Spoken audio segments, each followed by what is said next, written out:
So we just can't stop talking about Nalissa Smith. And there are so many. I don't know why I have to keep constantly making videos about Nalissa Smith. The reality is that, unfortunately, I'm a channel that's going to cover what gets views. And Fever stuff, Sky stuff, a lot of WNBA stuff, in fairness, it does get views. But the big problem here, is that Nalissa Smith just keeps almost bringing herself back into the story, back into the news. And I've said it so many times.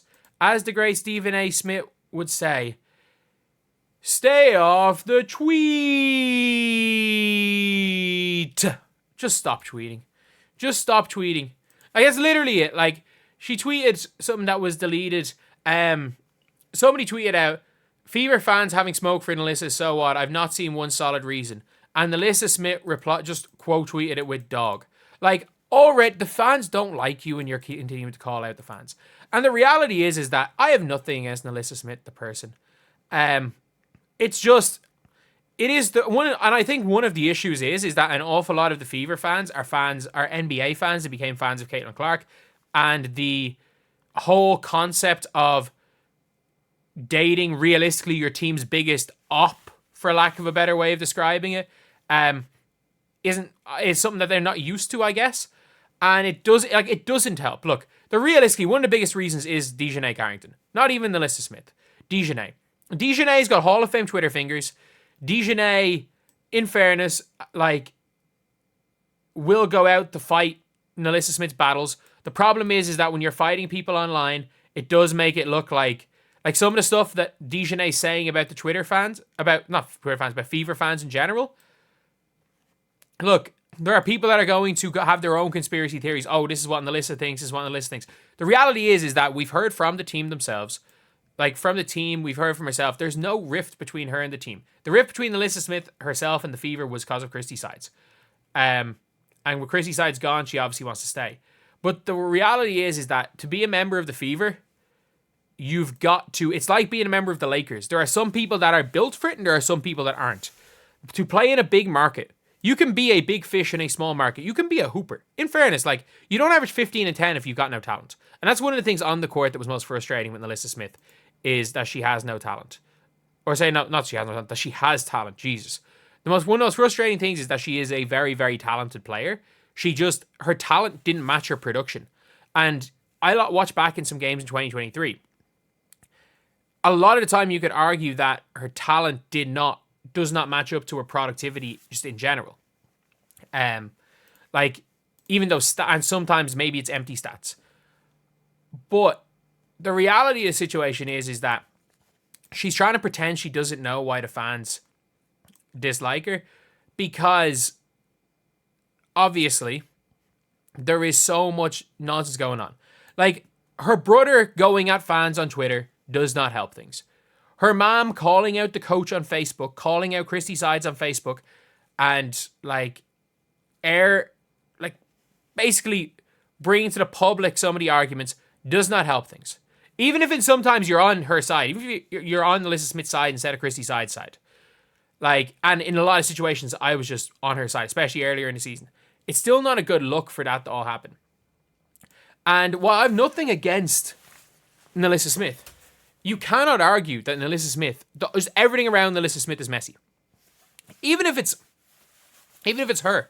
Like, I don't think any one thing Nalissa Smith has done in isolation is bad.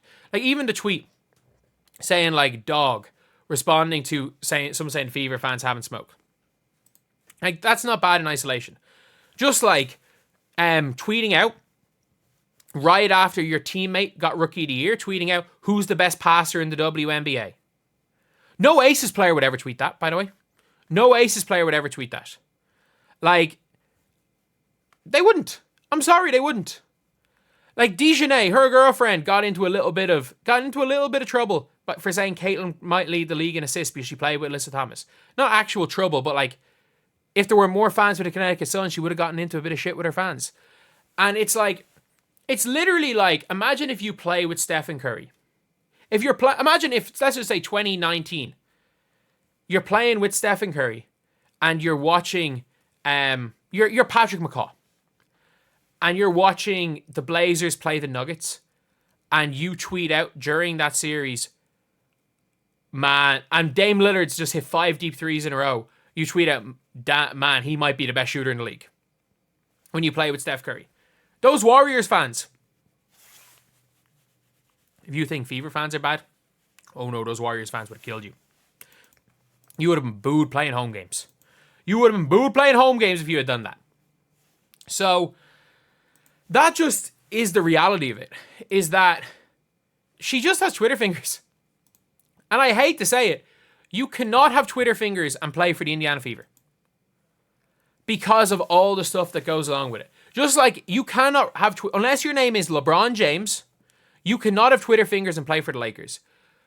Like, there's a reason why there's no Warriors players out here tweeting stuff. When you want to be, if you want to play for those top tier championship teams, you're not out here with Twitter fingers. And you're not getting yourself involved in drama. And sometimes it's caused by her, sometimes it's not.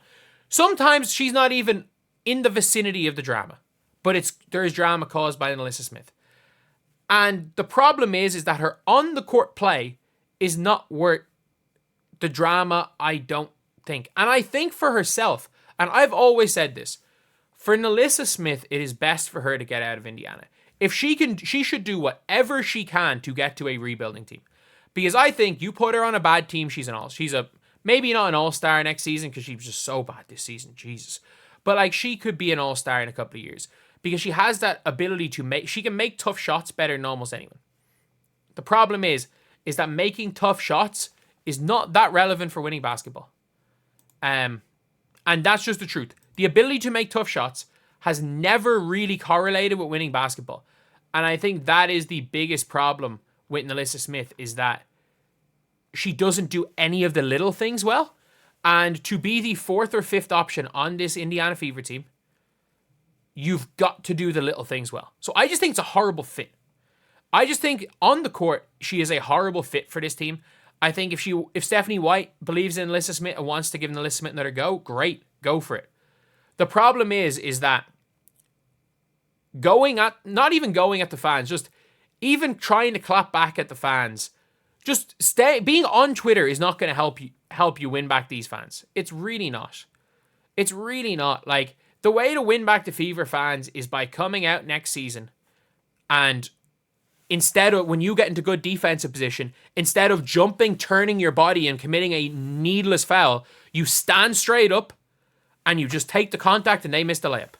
When you play good defense, if you just stand up instead of going for the block, if you don't get beaten backdoor, if you don't get beaten 3 times in a row by Fee Collier making face cuts on you, if you jump a face cut, if you box out, if you get an offensive rebound putback. We've learned with Aaliyah Boston, these sports fans, just like Lakers fans, just like fans, they forgive and forget quick. And I've got nothing against Nalissa Smith as a person. From everything you've heard, she seems like the nicest person in the world. But I think there's no way that anyone, even like inner circle, can reflect on the past season and argue that the situation hasn't been at least messy between her and the fans, even if it's not directly caused by her.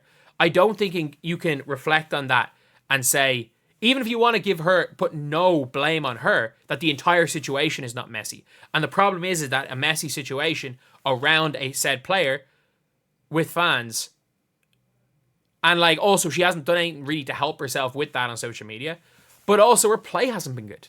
She didn't fit well with what the Fever did last year. And that's okay. Like, I don't understand why, when it comes to, say, like the W, like people knew pretty quickly, and when it came to fit, that, I'm just trying to think 2 players, that Luka Doncic and Dennis Smith Jr. couldn't fit together. Dennis Smith Jr. had to take a step aside. Nalissa Smith and Caitlin Clark might not fit together. And that's fine. Nalissa Smith will find her home. She'll have a long career. And if her home is Indiana, she's going to have to change her game completely. And if she's willing to do that for Stephanie White, then fair enough. Fair enough. But like, Nalissa Smith's not going to be able... Nalissa Smith doing Nalissa Smith things is not going to win the Fever many games. It's not going to keep her on the court. But Nalissa Smith being a new player, it might. So yeah, that's pretty much it. Like, she seems confused about why the Fever fans are going at her, but it's very obvious. Very obvious. Like, we all know on social media, you've seen it in celebrity culture, if somebody is dating somebody that a certain person doesn't like, they will have some feelings about said person. Is it right? No. Is it reality? Yeah. So obviously part of the reason is who she's dating. Not on her. I have no, like, I don't think anyone should have any issue, but unfortunately that is the reality of it online. That's the reality of things online. I don't think Dejanay's Twitter fingers helps anything. I think Dejanay's Twitter fingers has probably made it extremely bad. But at the same time, one of the worst parts about it is her play just hasn't... If she was playing well, none of this would matter. At the end of the day, playing well, people will forgive anything if you're playing well. And unfortunately, she just didn't last year.